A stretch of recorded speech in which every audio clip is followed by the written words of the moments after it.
નમસ્કાર. છેલ્લા 24થી 28 કલાકમાં હવામાન વિભાગની આગાહી મુજબ બનાસકાંઠા જિલ્લામાં ભારે વરસાદ પડેલો છે.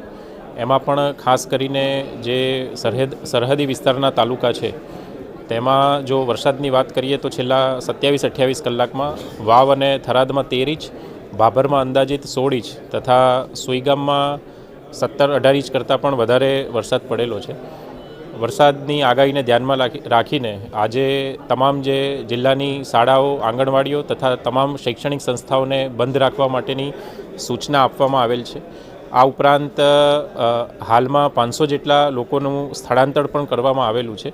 વરસાદની પરિસ્થિતિ ધ્યાનમાં રાખીએ તો જે પ્રભાવગ્રસ્ત તાલુકા છે વાવ, થરાદ, ભાભર અને સુઈગામ, એમાંથી 12 જેટલા ગામો હાલમાં સંપર્ક વિહોણા છે.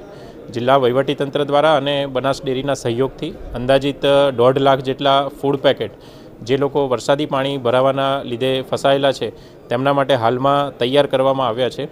ખૂબ ભારે પવન સાથે વરસાદ પડેલ હોવાથી 258 જેટલા વીજળીના થાંભલાઓને પણ નુકસાન થયું છે અને હાલમાં 279 જેટલા ગામડાઓ છે તેમાં વીજળી નથી, જે વીજળી મરમ્મત કરી અને પાછા લાવવા માટે તમામ ટીમોને સૂચના આપવામાં આવી છે. આ ઉપરાંત હાલમાં 6 જેટલા પશુ મૃત્યુ નોંધાયેલા છે, પણ એકવાર વરસાદના પાણી ઉતર્યા બાદ આ અંગે જે ચોક્કસ પરિસ્થિતિ છે તેનો ખ્યાલ આવી શકશે. આ ઉપરાંત રસ્તાના ધોવાણના લીધે આરએનબી પંચાયતના કુલ 8 અને આરએનબી રાજ્યના 5 મળીને 13 જેટલા ગામો છે એ હાલમાં રસ્તા ધોવાણના લીધે એમનો સંપર્ક બંધ થયેલો છે.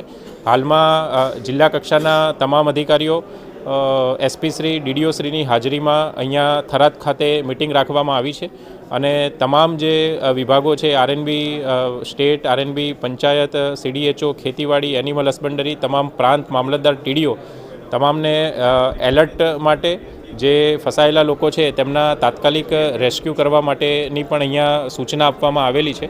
આ ઉપરાંત હાલમાં જિલ્લામાં એક એનડીઆરએફ અને 2 એસડીઆરએફની ટીમો તૈનાત છે.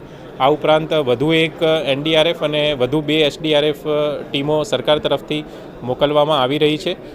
જિલ્લા વહીવટી તંત્ર તરફથી તમામ જે નાગરિકો છે એમને ખાસ અપીલ કે નીચાણવાળા કોઈ વિસ્તારમાં કે નદીકાંઠાના વિસ્તારોમાં ના જઈએ અને જ્યાં ઓવરટોપિંગના કારણે રસ્તા પરથી પાણી પસાર થઈ રહ્યું છે ત્યાં બિનજરૂરી સાહસ ના કરવા માટે તમામને વિનંતી કરવામાં આવે છે.